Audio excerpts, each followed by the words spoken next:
Good morning, and some of you may be asking, what is Baby Goats Forever?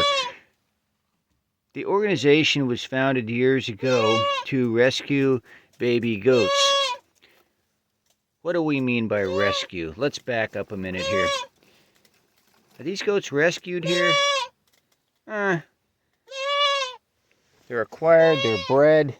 It's not like they're abandoned homeless goats. We paid good money for most all of our goats. We've traveled hundreds and if not thousands of miles, and it is 2 in the morning on December 13th, and we are heading out on a mission to drive probably over 600 miles to rescue some baby goats. I don't want to use the rescue. We're acquiring these goats. We're spending good money on these goats. We're getting them from good homes, from farms, from experienced goat ranchers and farms, and we are bringing them as vital additions to our herd. They're breeding stock, strategically selected.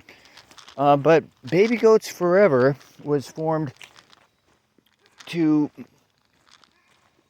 have a rescue function where some goats are imperiled or ill, and it would otherwise be cold. Baby goats that are orphans cannot nurse from their mothers.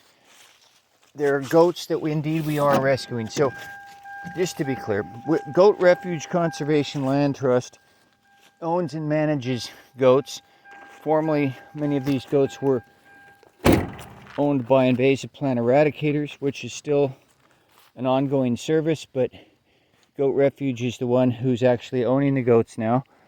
And the land trust have a mission to acquire more and more land and manage it properly for the goats, and the best possible futures for these goats, providing the best management and conditions for their health and happiness.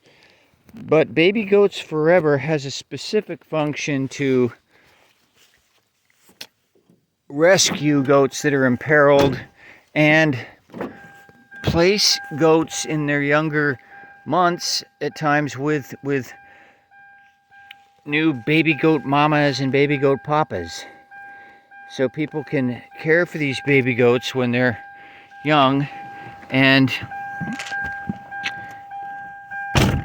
then we bring them into our herd at Goat Refuge. So it's quite a unique arrangement, a lot of synergies and such. Right now I am getting up at 2 in the morning, and I'm taking care of a few chores here before hitting the road. So it's full speed ahead.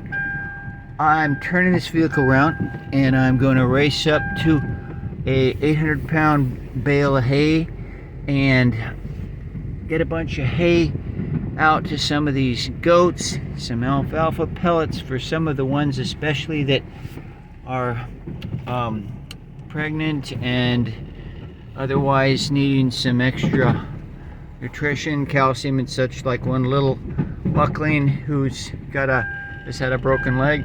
And so I'm also leading a couple goats to a different property to get them enclosed because they broke out of an enclosure at one property. I want to make sure they're contained, and then I'm heading out on this trip. So I estimate that it's going to be a hard, fast-paced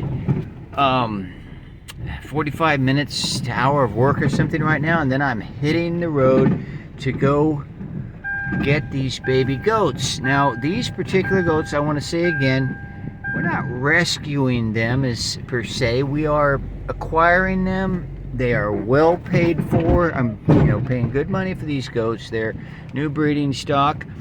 But there are other goats that the organization Baby Goats Forever would be rescuing in that sense per se, that we're providing them a new home where they're at otherwise the end of the line and don't have a possibility even to survive where they're at. So there's some sister organizations working here, and we will never overuse the word rescue.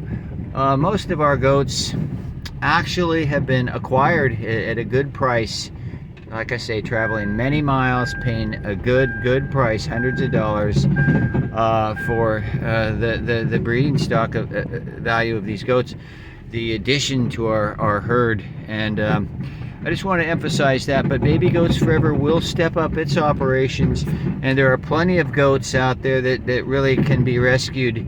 And so you'll be seeing more about the sister organizations, the how we interact with each other, how we work in a synergistic manner.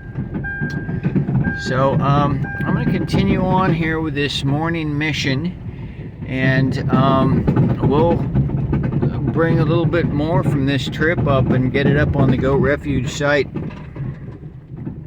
Get ready to see some new goats very soon.